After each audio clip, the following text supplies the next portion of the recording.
Over the years, technology has revolutionized our world and daily lives. It has created amazing tools and resources, putting useful information at our fingertips. Modern technology has paved the way for multifunctional devices like the smartwatch and the smartphone. Computers are increasingly faster, more portable, and higher powered than ever before. With all of these revolutions, technology has also made our lives easier, faster, better, and fun. And as for education, it has assisted in making the entire educational experience one to remember. Issues of equity and diversity in the classroom has been a long-standing challenge that continues to spate the success of inclusive education. Across the globe, educational institutions and policymakers struggle with ideas and strategies to incorporate these learners in the classroom fairly. The wide use of technology has eased the burden of delivery, but still poses a challenge for teachers and other stakeholders.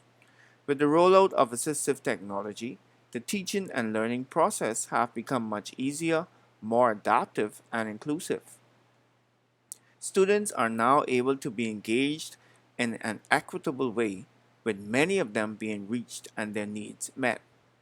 The integration of this technology has made way for learning to take place in some of the most non inclusive environments and have diminished barriers for learning with disabilities.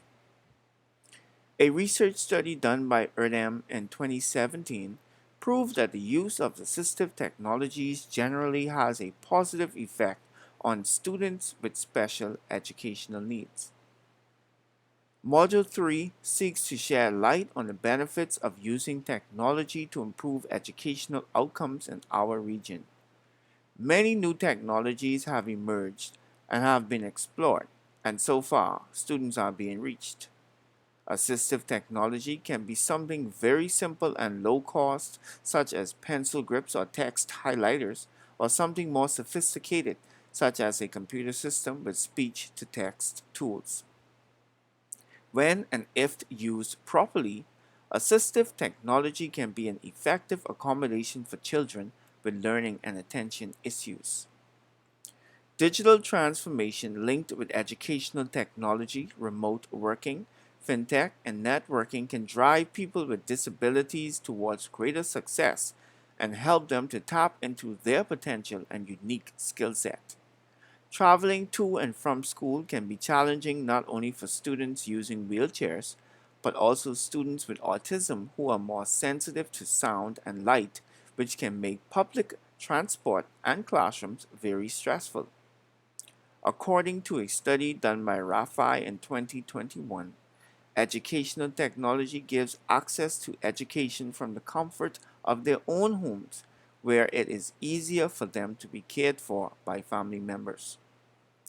Online education also helps equalize disabled students with the rest of the class, as certain disabilities are not visible when communicating online, and the curriculum can be tailored to meet disability requirements.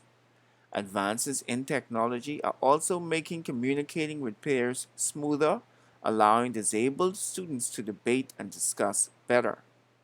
Braille enabled accessories, hearing aid compatible headsets, sign language translating software, and text to speech tools are a few examples of how educational technology can help in this regard.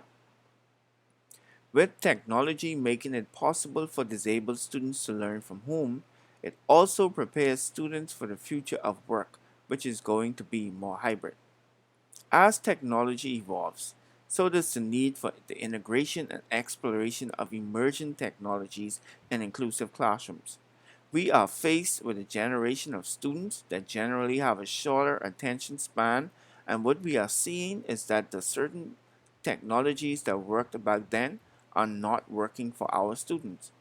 There is a need for newer technologies that will be specifically tailored for our new generation of students so that they are able to make the most out of their learning. In our summation of inclusive education in the Caribbean, approaches in the use of assistive technology in inclusive education focuses on using technology to train or rehearse and to assist and enable learning. Since a large population of at risk students are seen to need assistance, but often don't easily fit into a diagnostic profile, they often lack the assistance, resulting in their needs being unmet. So, to promote technology in diverse or inclusive classrooms, there is a need for assignments to be centered around the use of technology. Students can use various software like eblogs, podcasts, and videos on YouTube for the purpose of reflection. The need for reflection in inclusive classrooms is integral to its success. It helps teachers to become aware of their underlying beliefs and assumptions about learning and teaching. It helps teachers to promote a positive learning environment. It allows teachers to consciously develop a repertoire of relevant and context specific strategies and techniques. When teachers reflect, they can correct mistakes and better their practice. When students reflect, teachers can measure what they have learned, lacking, and find better alternatives to cater to their needs. The effort of uniting all students regardless of difference in one classroom setting is the new standard and goal that have been set for education. Across the globe, nation by nation, schools are slowly becoming inclusive, and efforts have been made to abolish segregation in schools. However, this highly sought after goal has faced its fair share of issues that have hindered and continue to place a dent in its success. The lack of funding, no teacher training, and outdated infrastructure have all played a role in its failure. In the Bahamas, efforts to diminish segregation have stalled, and to this very day, students remain in separate institutions.